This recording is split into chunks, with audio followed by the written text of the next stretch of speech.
நம்ம சேனல்ல போடுற வீடியோஸை புதுசா பாக்குற வியூவர்ஸ் சப்ஸ்கிரைப் பண்ணாமலே பாக்குறீங்க. லைக் ஒன்னு கொடுத்துட்டு சப்ஸ்கிரைப் பண்ணி பாத்தீங்கன்னா அடுத்தடுத்து நான் வீடியோ போடுறதுக்கு எனக்கு ஒரு உத்வேகமா இருக்கும். ஹைதராபாத்தை சேர்ந்த 25 வயசான லாவண்யா ஒரு தனியார் கம்பெனில வேலை பார்த்து வராங்க. இவங்க தன்னோட காதலனான சுனில் கூட மஸ்கட் போறதுக்காக தன்னோட அம்மா அப்பா கிட்ட சொல்லிட்டு போனவங்க.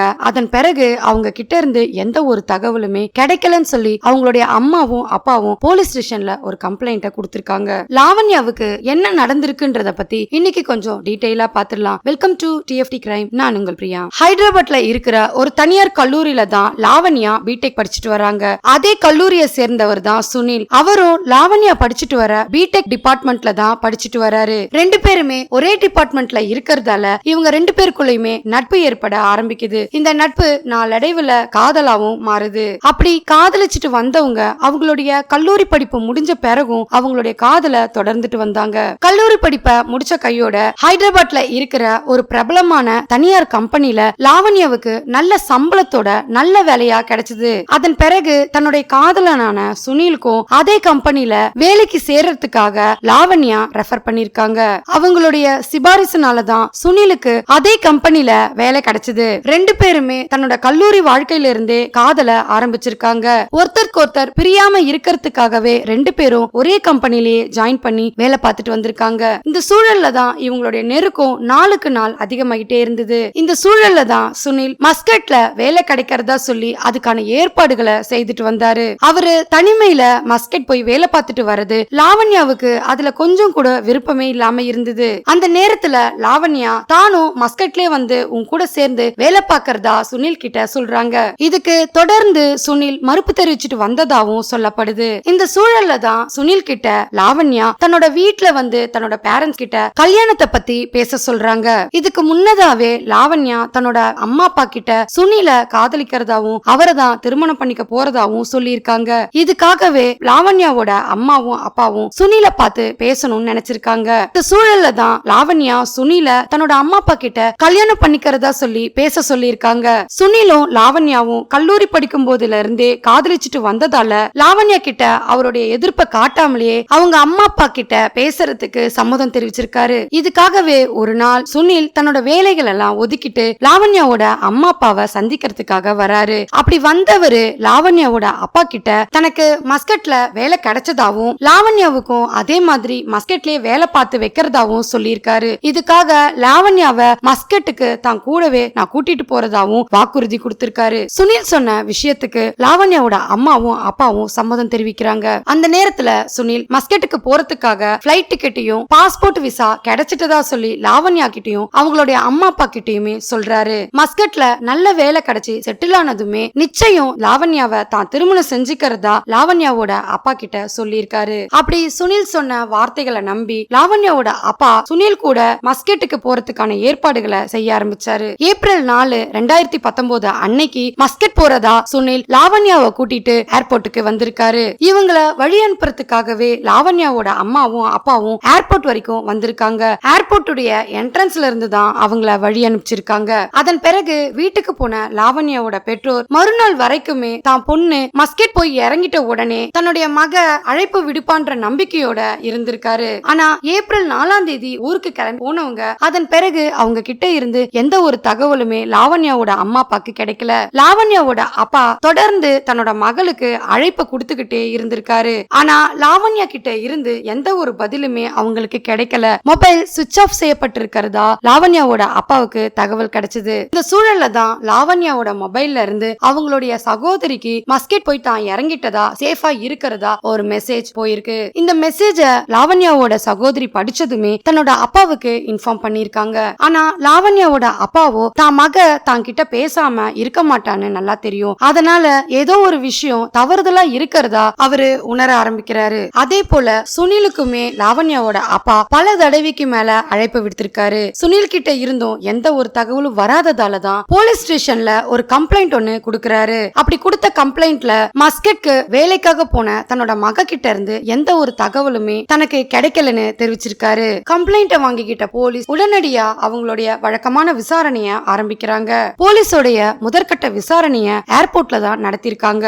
ஏப்ரல் 4, 2019 அன்னைக்கு மஸ்கட் போக வேண்டிய பிளைட்ல சுனிலோட பேரும் பேரும் லாவண்யாவோட பேரும் இல்லன்றது போலீஸ்க்கு தெரிய வருது. இந்த தகவலை தெரிஞ்சுக்கிட்டு லாவண்யாவோட அப்பா கிட்ட சொன்னதுமே அவரும் அவருடைய குடும்பத்தினரும் அதிர்ச்சி அடைறாங்க. ஏன்னா அவங்களுடைய மக மஸ்கட்டுக்கு கிளம்புறதுக்காக அவங்க தான் போய் வழி அனுப்புனதா போலீஸ் கிட்ட தெரிவிக்கிறாங்க.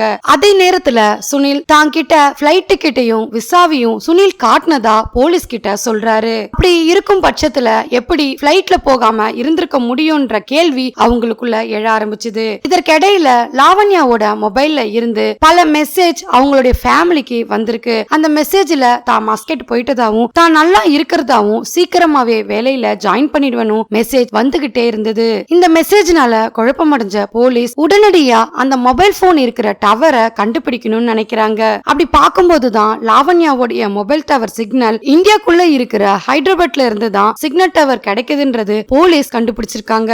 அந்த சிக்னலை ட்ரேஸ் ஓவர் பண்ண போலீஸ்க்கு சுனிலோட வீட்டு அட்ரஸ காண்பிச்சிருக்கு. இந்த சூழல்ல தான் சுனிலோட வீட்டுக்கே போன போலீஸ் அவர்கிட்ட விசாரணைய நடத்துறாங்க. அவர்கிட்ட நடத்தப்பட்ட விசாரணையில மஸ்கட்டுக்கு போறதா சொல்லி இருந்த அன்னைக்கு தனக்கு உடல்நலம் சரியில்லாம போயிட்டதாவும் அதனால அன்னைக்கு பிளைட்ட தானும் லாவண்யாவும் கேன்சல் பண்ணிட்டதா சொல்லியிருக்காரு. அதன் பிறகு ஏர்போர்ட் பக்கத்திலேயே இருக்கிற ஒரு லாட்ஜ்ல அன்னைக்கு முழுவதும் தானும் லாவண்யாவும் தங்கி இருந்ததா சொல்லியிருக்காரு. இவ்வளவு விஷயங்களும் சொன்ன சுனில் லாவண்யா எங்க போனாங்கன்றதுக்கு மட்டும் பதில் சொல்லாமலே இருந்திருக்காரு. இதுக்காக சுனில் கிட்ட தீவிர விசாரணைய போலீஸ் நடத்துறாங்க.